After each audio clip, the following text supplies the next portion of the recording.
oh masalahnya ini, giginya yang harus ditambal yang mana gitu. Gigi ini kan sangat spesifik. Dulu ya bedah mulut, tapi kalau pertanyaannya sekarang kayaknya enggak deh.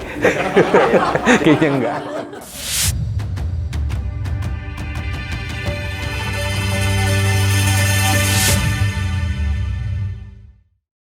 Ya, baik. Jadi ini sebenarnya jurnal ide awalnya sebetulnya dari dekan kami yang periode sebelumnya, Dr. Winnie.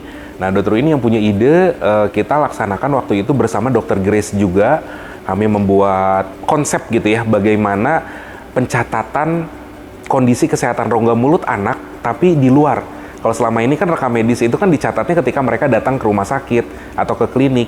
Tapi ini dalam setiap pemeriksaan di luar kita buat catatan. Jadi mereka seolah-olah punya rekam medis, dilengkapi dengan foto dan lain-lain. Dan ini tuh bisa digunakan ketika mereka datang ke dokter gigi. Sudah ketahuan, oh masalahnya ini. Giginya yang harus ditambal yang mana gitu. Nah itu semua dilaksanakan di sekolah-sekolah binaan kami yang tadi saya sebutkan. Nah bersyukur pada saat itu tuh si penelitian ini tuh di BP3 IPTEK itu sampai dapat penghargaan untuk bisa diimplementasi ya di masyarakat. Nah tapi jujur waktu COVID kemarin, nah itu sempat terhenti tuh 2 tahun karena bentuknya jadi online ya. Jadi online, jadi tidak ada yang ke masyarakat. Nah mudah-mudahan sekarang setelah pandemi ini berakhir, mudah-mudahan tidak balik lagi, itu bisa dilaksanakan lagi gitu.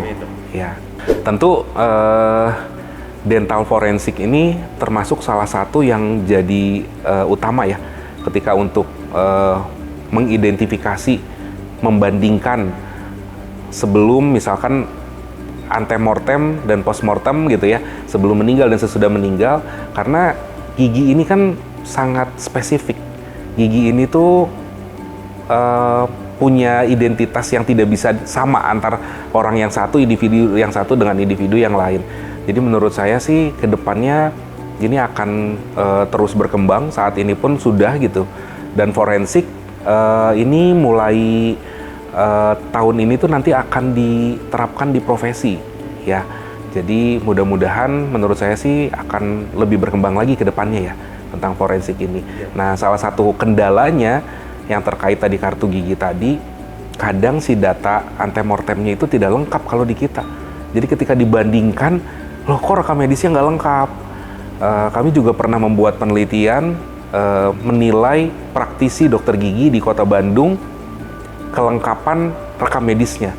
Nah ternyata masih banyak yang belum lengkap gitu. Jadi ketika ada sesuatu kejadian, kecelakaan, bencana alam, dibandingkan data antemortemnya yang tidak lengkap, itu yang jadi PR kita bersama kalau menurut saya gitu. Ya sebetulnya pertanyaan ini jawabannya bisa berbeda-beda tergantung masa hidup ya. Jadi kalau dulu gitu, ini kita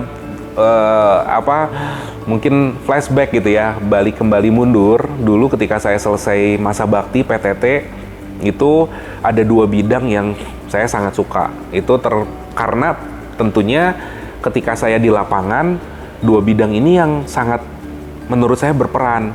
Karena kalau di daerah yang lain mungkin belum bidang-bidang yang lain. Yang pertama itu bedah mulut, yang kedua adalah manajemen. Nah, jadi ketika saya masuk ke sini 2009, waktu itu Dr. Winnie masih Sekprodi bertanya Dr. Winnie ke saya, kamu mau masuk mana? Minatnya di mana? Saya bilang bedah mulut. Wah, bedah mulut kayaknya lama ya kuliahnya ya gitu ya. Kalau bukan bedah mulut apa? Waktu itu padahal ada spesialisasi yang lain ya. Ada perio yang masih kosong dan lain-lain, tapi saya waktu itu memilihnya manajemen.